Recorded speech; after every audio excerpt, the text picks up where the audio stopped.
Bom, pessoal, bom dia. Estamos de volta com mais uma aula. Essa aula de hoje tem como tema o tecido cartilaginoso. Como eu já adiantei para vocês lá no grupo, o tema da aula é esse, tecido cartilaginoso. Vale lembrar que, assim como o tecido adiposo, o tecido cartilaginoso é também um tipo de tecido especial do tecido conjuntivo. Então, é interessante vocês estar sempre lembrando que dentro do tecido conjuntivo, existem alguns tipos de tecidos que são provenientes deste tecido conjuntivo. Então, é interessante lembrar que o tecido adiposo ele possui umas características, ele possui um tipo de função, alguns tipos de funções, e o tecido cartilaginoso ele já possui outras características e outras funções que vocês estarão compreendendo melhor hoje na nossa aula. Esse tecido, ele possui uma matriz sólida e ele é firme com flexibilidade. Como eu já falei, é um tipo de tecido conjuntivo que se destaca por ser rígido e por ser bem flexível. Esse tecido, ele não possui vasos sanguíneos, ou seja, ele é avascularizado. Além disso, ele também não possui nervos e nem vasos linfáticos. E por isso que os nutrientes desse tecido, eles não são levados até o interior das células por meio da corrente sanguínea. Além disso, esse tecido possui um metabolismo baixo. A cartilagem ela pode ser encontrada em diversas partes do corpo, como por exemplo o nariz, a orelha e diversos discos invertebrais, como por exemplo também o cotovelo, o joelho, que são partes que a gente pode estar percebendo nitidamente que é cartilagem. As principais características desse tecido são Peraí, só um momento.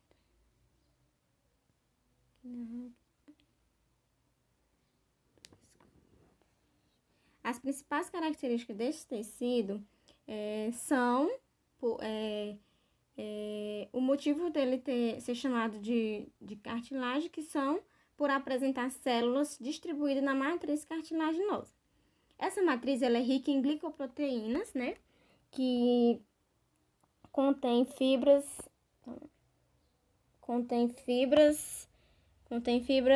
elásticas e colágenas, e são essas fibras que garantem a flexibilidade do tecido. Ou seja, são justamente por conta da existência dessas fibras nessas células distribuídas na matriz cartilaginosa que dá a flexibilidade para o tecido.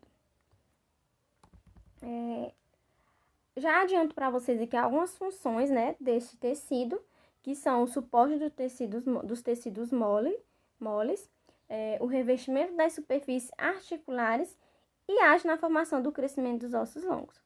É interessante lembrar que o tecido cartilaginoso, ele se encontra ali na origem mesodérmica, né, entre o meio ali da derme, e é interessante entender também que a cartilagem, ela não é só um tecido, ela não é um tecido qualquer. A função aí que está citada aí no slide já dá para entender um pouco o quão importante é esse tipo de tecido, que age lá na formação do crescimento dos ossos longos, lá na formação. Então, quando os ossos eles estão sendo formados, há uma quantidade de cartilagem que auxilia na formação desse crescimento desses ossos. E, além disso, é um suporte para outros tipos de tecido, o que é de suma importância, né? Porque tendo um suporte, os outros tipos de tecidos eles irão se desenvolver com mais facilidade. Depois, mais na frente, eu vou estar falando um pouco mais sobre as outras funções desse tecido. Aqui nós temos as células, os elementos integrantes desse tecido, né? Da cartilagem. As células, que são os condroblastos e os condrócitos.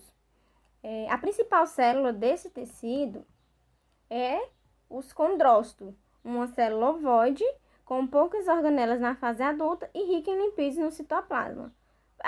Isso se assemelha lá ao tecido adiposo, né? Que as células adiposas, elas possuem uma grande quantidade de lipídio, e o que torna o que faz com que a diferença entre o tecido lá, porque há o tipo de célula unilocular, né? E a multilocular, porque a unilocular possui uma única,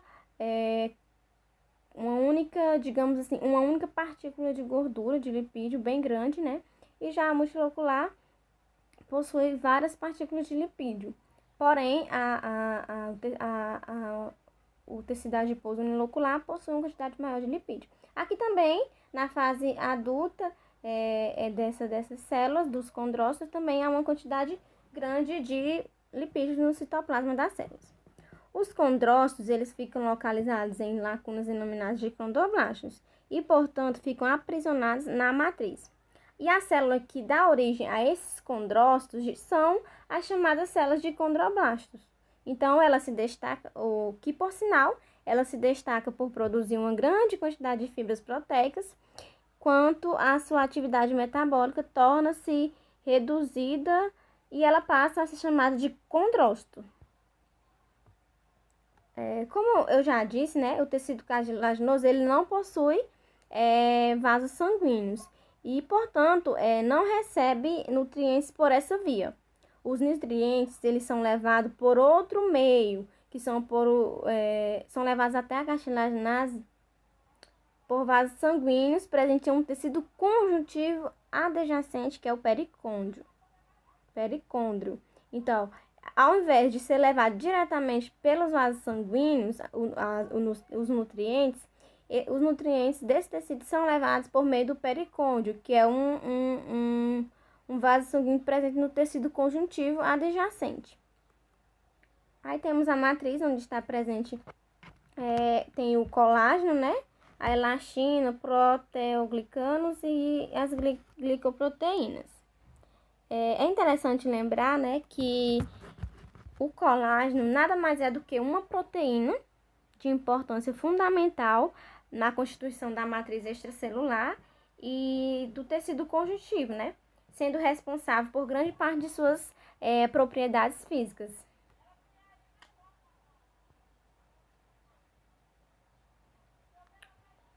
Um momento aqui.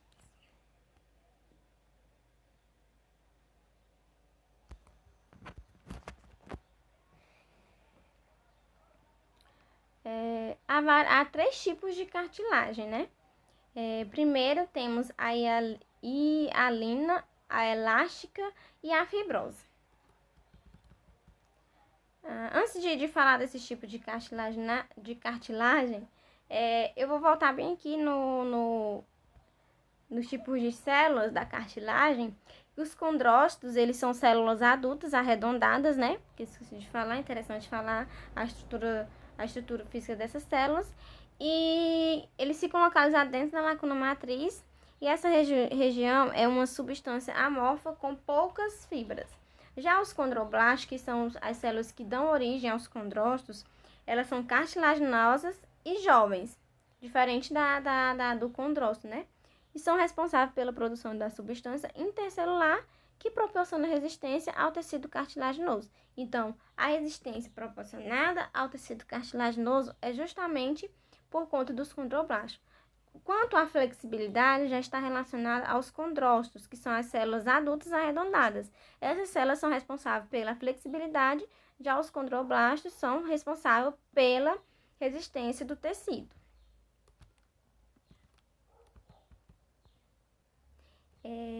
Bora lá. Como eu falei, né? A cartilagem, ela possui alguns tipos e são classificados de acordo com a textura e quantidade de fibras presentes, né? Temos aqui a hialina, a elástica e a fibrosa. A hialina, ela é formada por fibras de colágeno do tipo 2, sendo a cartilagem de revestimento ósseo mais abundante do corpo humano. Ou seja,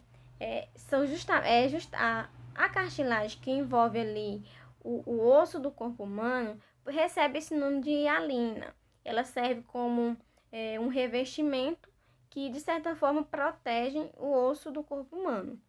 E é justamente por isso que ela é muito resistente e ela também é encontrada na traqueia, na laringe e no septo nasal. Já a elástica, ela é uma cartilagem mais leve e flexível, que apresenta grande quantidade de fibras elásticas, né? E baixa de quantidade de colágeno. Ela é encontrada no ouvido, na epiglote e na laringe. E temos também, por último aqui, a fibrosa, que também é chamada de fibrocartilagem, apresenta grande quantidade de colágeno e não possui pericôndrio. Ela é encontrada nessa região da mandíbula, na coluna vertebral, entre as vértebras nos discos intervertebrais, menisco, que é na região do joelho, e na articulação do pubis também. Temos aqui um exemplo, né, das células presentes nesse tipo de cartilagem, que é a hialina. Como o nome já diz aí, proveniente do grego, hialos, que quer dizer vidro. Esse tipo de cartilagem, ela apresenta apenas fibras colágenas. E apresenta também um gel elástico como uma substância fundamental e aparece no corpo uma estrutura brilhante, branco, azulada, com fibras colágenas, contém numerosos condrócitos, pequenos e redondos, e estes se alojam em pequenos espaços da matriz, que são nos espaços, nas lacunas, né? Esse tipo de cartilagem é o tipo mais abundante de cartilagem. E isso se dá justamente por conta da flexibilidade que ela tem. Aqui nessa imagem vocês podem ver, né? Mostrando como que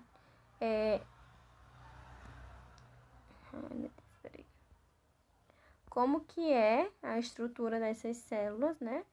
Como que são formadas, como que vocês podem estar entendendo.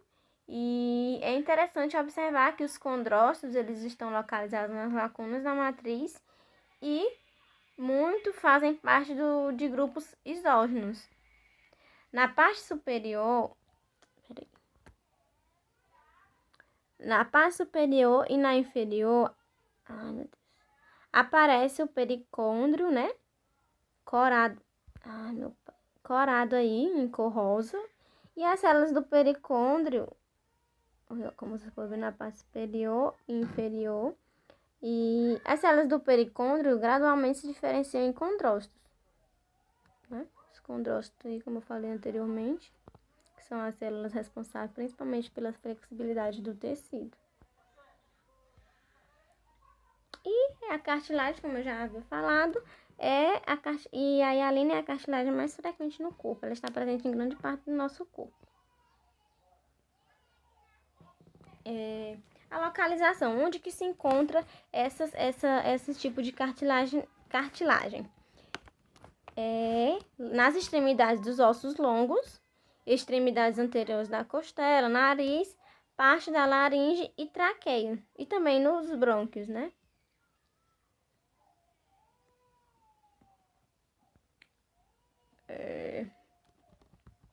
Temos aqui a cartilagem elástica, falando mais uma vez sobre elas.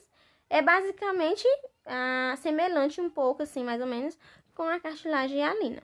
Sua matriz, além de fibras, colágenos, também do tipo 2, apresenta uma abundante rede de fibras elásticas finas, comuns com as do pericôndrio, evidenciadas pela orceína, dando cor amarela.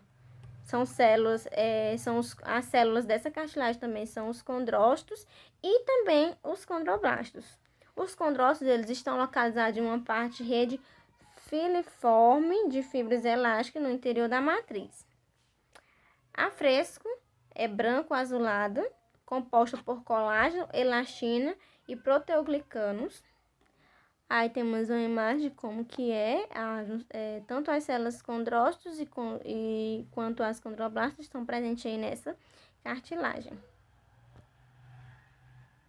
A localização dela é principalmente na válvula, na parte superior da laringe, a epiglote, né? Também na orelha externa. E essa cartilagem ela também está presente nas tubas auditivas, né, que fica nas trompas do eustáquio, e é uma cartilagem cuneiforme da laringe. E temos a cartilagem fibrosa. É um tecido de transição, né, entre cartilagem e tecido conjuntivo denso dos tendões. É interessante lembrar, fazer essa relação entre os dois tipos de tecidos, né? Aliás, o tecido conjuntivo é como se fosse um tipo de tecido que abrange todos os outros tecidos que já foram citados e mais alguns que nós vamos estudar mais na frente. Então, é interessante sempre fazer essa relação entre um tecido e outro, porque é como se fosse aquela história, um ajuda o outro. Então, o tecido muscular, por exemplo, ele vai precisar do tecido ósseo. O tecido ósseo precisa do tecido muscular.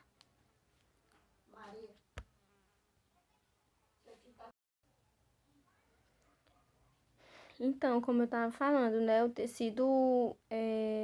a cartilagem fibrosa, ela faz essa relação com o tecido conjuntivo denso lá dos tendões, onde a matriz é a eosinófila, devido à presença de feixes colágeno já do tipo 1, diferente das duas outras cartilagens, que é do colágeno tipo 2. Ela não apresenta pericôndrio e, consequentemente, não tem condroblastos. Diferente também das outras da cartilagem elástica, né? Que possui tanto os condrócitos quanto os condroblastos. Aqui na cartilagem fibrosa, ela já possui somente os condrócitos, que, por sinal, eles estão espalhados entre os feixes de fibras colágenas no interior da matriz. Essa cartilagem, ela apresenta os dois tipos de fibras, colágenas e elásticas, como predomínio das colágenas. E as células, como eu já havia falado, são os condrócitos, que são menores que nas células hialina ou elástica. Então, fazendo uma comparação entre os três tipos de cartilagem, né? A fibrosa ela é a mais diferente das duas outras, porque ela possui só um tipo de célula, que é os condrócitos, e que, por sinal, são menores do que os condrócitos presentes nas outras células.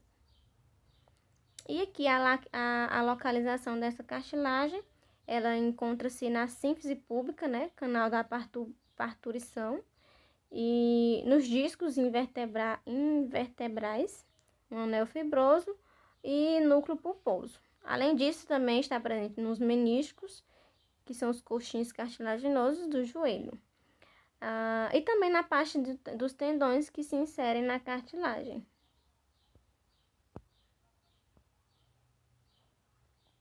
Como eu já havia falado lá anteriormente, né, temos as células, né, acho que vocês já entenderam um pouquinho como é que funciona, né, aliás, quais são as células existentes no tecido cartilaginoso, que são os condroblastos, que eles são semelhantes aos fibroblastos, sendo chamados de fibroblastos-like. Eles se localizam na periferia da cartilagem e são fusiformes com o núcleo achatado. São responsáveis pela produção da matriz cartilaginosa, que, por sinal, também dá origem a outro tipo de célula, como eu já falei anteriormente, que dá origem ao tipo de célula ao tipo de célula chamado condrócitos, que são as células mais adultas, né? Está aqui os condrócitos. Aparecem lacunas dentro da matriz e são essenciais para a vitalidade da matriz. Tem capacidade de se multiplicar, são arredondados e aparecem em grupos, todos originados por mitose de uma só célula. E esses grupos são isógenos, tem o axial e o coronário. O axial se encontram uns sobre os outros. Exemplo, cartilagem seriada de discos epifisários. E o coronário forma uma coroa dentro das lacunas. Exemplos, a cartilagem da traqueia. E falando um pouco sobre a matriz cartilaginosa, ela possui fibrilas constituídas de colágeno do tipo 2 e a parte amorfa é formada por glicoproteínas associadas a proteínas para formar proteoglicanos. Existem na cartilagem 3 tipos dessas glicoproteínas: ácido hialurônico, condroite e queratão sulfato.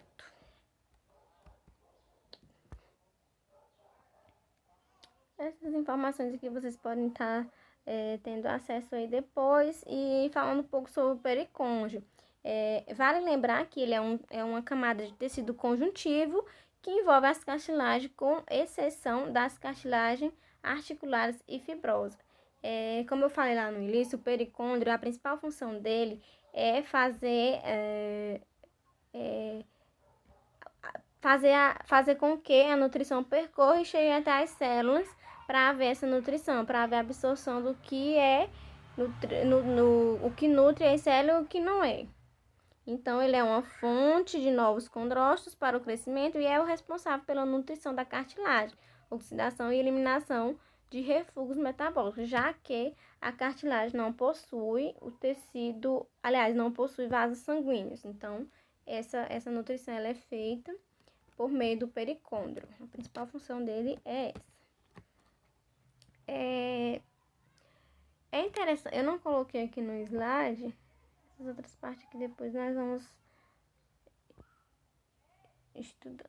Não coloquei aqui no slide, mas é interessante falar sobre algumas doenças relacionadas à cartilagem. Muitas doenças estão associadas ao desgaste da cartilagem, como por exemplo, nós temos a artrose e a osteoartrite, que no caso a osteoartrite é uma doença reumática mais comum, provocada pela lesão da cartilagem articular que altera sua espessura. Então, é bem interessante a gente estar sempre atento a esse tipo de doença, no caso, porque por ser cartilagem, por ser um tecido flexível, a gente acha que nunca vai causar mal algum quando ocorrer alguma alteração nesse tipo de tecido. Então, existem sim doenças relacionadas a esse tecido, e é interessante sempre a gente estar atento aos sinais. É interessante justamente por isso observar que cartilagem elas não possuem nervos e não causam dores. Esse fator proporciona o avanço de diversas doenças relacionadas ao tecido cartilaginoso, como doença de Belson-Ranger. Depois vocês dão uma pesquisada aí, o que é essa doença, e a gente pode discutir no WhatsApp. E isso consiste no desenvolvimento anormal das cartilagens, artrite, reumatoide, dentre outras. Pessoal, a aula de hoje, por hoje é só. Eu vou deixar no grupo do WhatsApp algumas informações lá sobre uma atividade que vocês deverão fazer. Essa atividade é do livro, eu já adianto para vocês. E vocês dão uma olhada lá, qualquer dúvida é só perguntar no WhatsApp. E tamo junto aí. Qualquer coisa é só perguntar lá no WhatsApp pra gente tirar a dúvida. A gente tá à disposição de vocês e é só contatar a gente, qualquer coisa. Obrigada pela atenção de vocês. Tenham um ótimo dia. Até a próxima aula.